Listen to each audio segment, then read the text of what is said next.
Sandra was a woman who loved animals. One day, she decided to do something very unusual. She bought a chimpanzee for $50,000. This was not a baby toy, not a pet dog, but a real chimp. She and her husband, Jerry, were very excited. They named the chimp Travis. From the very beginning, they treated him not like an animal, but like a human child.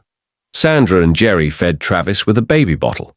They dressed him in clothes like a little boy. At night, Travis slept in a crib inside their bedroom right next to them. They taught him how to use the toilet, just like a person. Travis even sat with them at the table for meals. They took him to restaurants, and he behaved so well that people loved seeing him. Everyone in their town knew who Travis was. He was like a small celebrity. People smiled and waved at him. For years, things were happy. But as time passed, Travis grew older, and like human boys, male chimpanzees go through changes when they reach puberty. They become stronger, more energetic, and sometimes more aggressive. One night, Sandra, Jerry, and Travis were out in their car. They stopped at a traffic light in the middle of town. Suddenly, a stranger walked by and threw an empty soda bottle through the open window of their car. This made Travis angry. Very angry. Without thinking, he unbuckled his seatbelt, jumped out of the car, and started running around. He crossed the street and lunged at someone walking nearby. Then he rolled around on his back, climbed on top of parked cars, and acted wild. People didn't know what to do. This was not a dog they could catch on a leash. This was a chimpanzee with the strength of several men. Soon, the police arrived. But Travis knew most of the police officers in town. He didn't see them as a threat. He thought this was a game. He ran toward the officers, and when he got close, he playfully smacked them on the backside. It was chaos. For 2 hours, he caused trouble around the area. Then, when he got tired, he calmly returned to Sandra and Jerry's car and sat inside as if nothing had happened. No one pressed charges. The people of the town saw Travis as friendly and harmless. They told the story and laughed about it. But the town's animal control officer didn't laugh. She called Sandra and said, "Travis is now an adult chimp.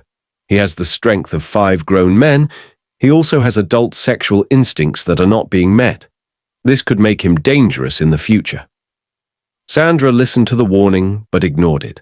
She loved Travis too much to believe he could hurt anyone. Then something sad happened.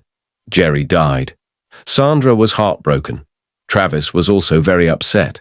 He had lost a big part of his family. During this hard time, Sandra reconnected with an old friend, Charla Nash. Sandra had known Charla for many years. Charla started helping Sandra with her business, doing small jobs like mowing the lawn and sometimes looking after Travis. Over time, life started to feel normal again for Sandra. 4 years passed. By now, Travis was 14 years old. He was very big, about 5 feet tall and 240 pounds.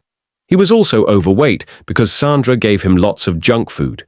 Even though he looked calm most of the time, he was still a powerful wild animal. One day, Travis took Sandra's car keys and walked out of the house. He wanted to go for a car ride, but Sandra wouldn't let him. She remembered the trouble he had caused last time. Travis got upset. He ran around the driveway and the cars, acting restless and excited. Sandra tried to call him back inside, but he refused to listen. Sandra decided to call Charla to come and help. She thought Travis might calm down if he saw someone he liked. Charla drove over to the house. When she got out of her car, she held up a Tickle Me Elmo doll, Travis's favorite toy, thinking it would make him happy. But something unexpected happened. When Travis saw Charla and the toy, he suddenly became furious. No one knows exactly why. Maybe he was stressed. Maybe he didn't recognize Charla in that moment. But whatever the reason, Travis charged at her full speed. He hit Charla hard and knocked her to the ground. Then he began attacking her face with his teeth and hands. It was violent and terrifying. He was biting her over and over, tearing at her skin. Sandra screamed. She ran to get a shovel and hit Travis on the head, but Travis was too strong. The shovel did nothing. Then she grabbed a butcher knife and stabbed him 3 times in the back. Still, Travis kept attacking Charla. Afraid he might turn on her next, Sandra ran into her car, locked the doors, and called 911. She begged the operator to send help. 12 minutes later, the police arrived. They found Travis outside, his mouth covered in blood. One officer got close, and Travis bared his teeth. It was a warning. Then, Travis started moving toward the officer. Before Travis could attack, the officer fired his gun 4 times.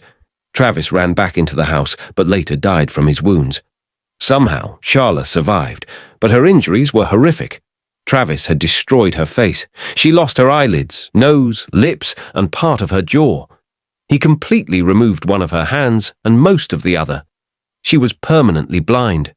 Over the years, she went through many surgeries, but she would never fully recover. About a year after the attack, Sandra died from heart problems. Charla later received $4 million from Sandra's estate as compensation for what happened. Travis's story became famous around the world, a reminder that no matter how much love and care a wild animal receives, it can still be unpredictable and very dangerous.